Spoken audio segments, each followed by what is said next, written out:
Abhayu galisa kwamba Kiori abele o nene mendo jetie Kiori abele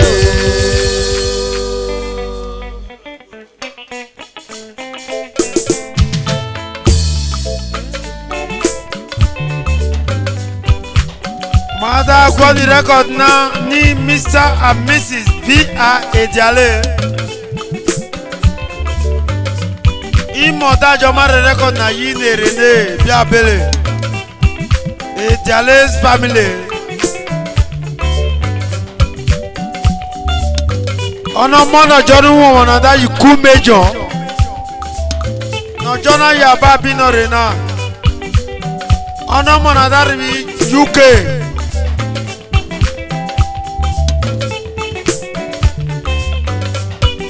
Abhayu galisa kwamba Kiori abele Mr. and Mrs. Ediale ma Kiori abele o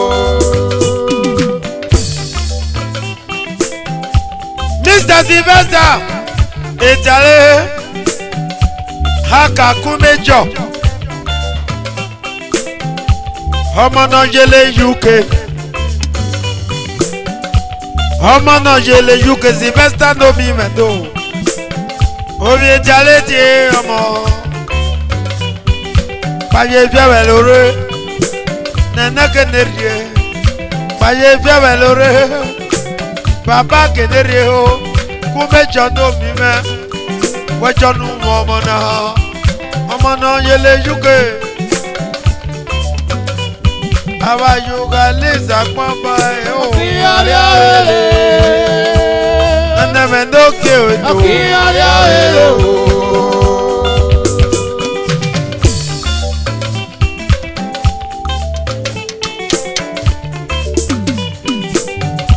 Kumejo da joni jo tono mona Prince Siri Ediale Kumejo jo tono wonwa yefia Okire diario Era kwa gabarie Omo biara na bugwe ora wewe yefia Kumejo jonu mona Oda jumetu ibona Ediale Kumejo jimejo tue Owe paye viewe lore babarie nenerie Bona yo Obi Ediale Kumejo tonare Oda jimejo tui esa Ebo no mo Esa gebo Kumejo no biwe jonu momano Oda jimejo tue Odajo irona ye baba bi nenere Irona jimejo tue waniwa yebie Alira kwa gabari edo Esa gebo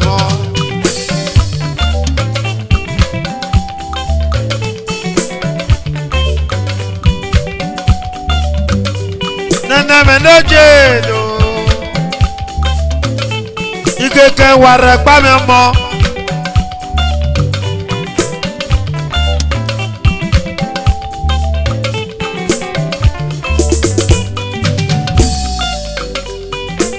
Agisa papa Abhayu agbo Agisa papa o Abhayu agbo Agisa papa Ọ̀nà gbọ̀nà yẹ́gọ̀ tó tó pé.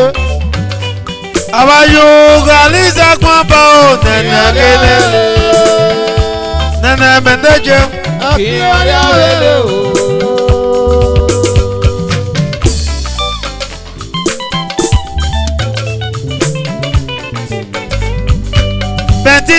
Bentitabo no mi mendoje Bentitabo no mo Umo Aligbemele bentita Kumejo guwege yebia Francis Cabo Kumejo juwege yebia Francis Camendo no mi mendoje Kumejo juwege yebia Debu jamebo Ediale Ọmọ náà yẹlé tali Aya bien ima. Kumbe joju wa aya bien. Abhayu Alisa kwambo. Abhayu Alisa kwambo.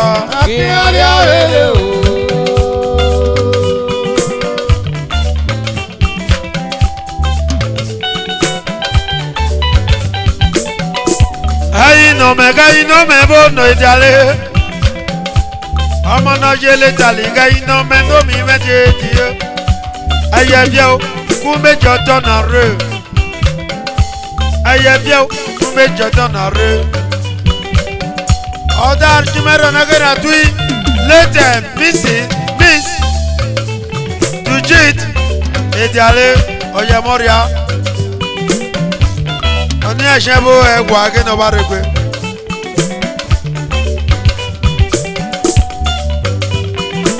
Aliza kwambo. Abhayu Aliza kwambo etiale. Okiyori abege etiale mendo mi mendo.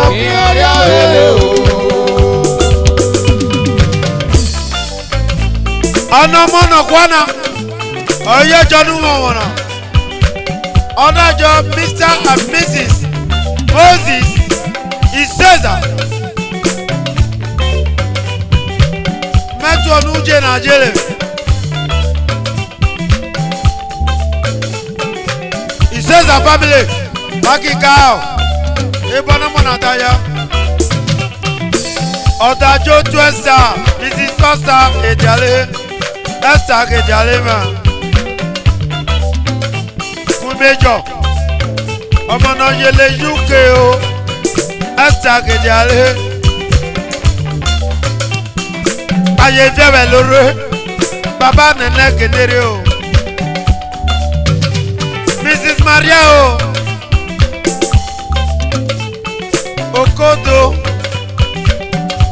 Okoedo mẹnu mi mẹnuke Maria o Okoedo mẹnu mi mẹnuke.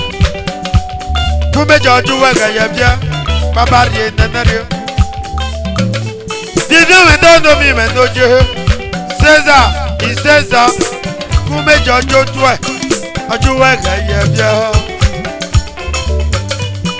Feti mebo Imafo Emiafo Keti meno mi mendo je Kumbe joju wa gaya bia Present no more. Abolo saledo. Kume joju wega ye bia o. Abhayu Alisa kwambo o padà. Okiyan ri abe o. Bisi no mo. Otiase mendo mi mendo ke. Yewe paye bebe lore Kume jojo tuwa o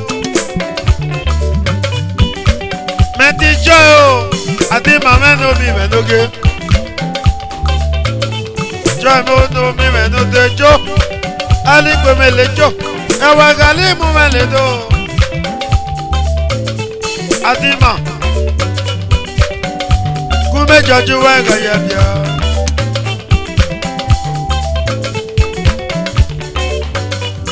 Abhayu Alisa kwambo.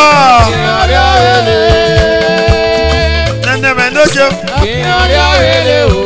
Itale family memo nama. Mr. and Mrs. Ejale. V.R. Ejale. V.R. Ejale menoke. Imobia eva ya bi be apare.